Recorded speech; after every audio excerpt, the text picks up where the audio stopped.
Um, since we're on the topic of this harsh winter and birds coming down, what did you see a snowy owl this year, and what do you think of the big eruption of snowy owls this winter? Yeah, I saw quite a few. It was such a great winter for them, um, and it's all good news for snowy owls. Really, we had big numbers here because um, the nesting season was extremely successful on the tundra of Quebec and Labrador.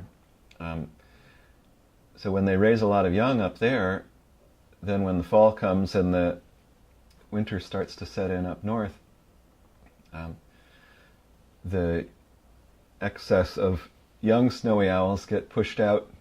The adults say, okay, it's time to move out on your own and find your own territory.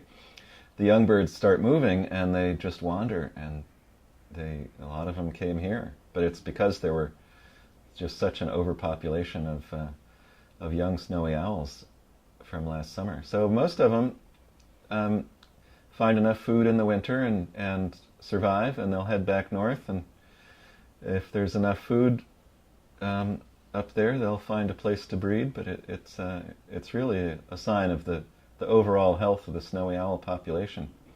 Uh, Yeah, different accounts you read. Some of them say, "Oh, they're all going to die here." Oh, most of them are going to die here. But you're of mind that most of them, or at least a lot of them, will make it back up to the Arctic. yeah, yeah, and there's been many years of research on them and banding studies, tracking studies that have shown that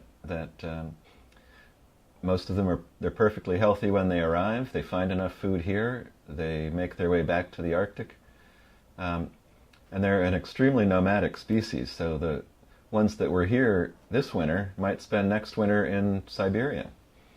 They can travel across the pole.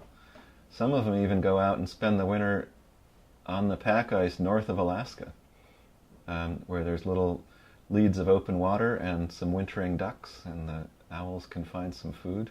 They don't necessarily come south for the winter. Yeah. Um, but they just wander each year wherever the best food seems to be.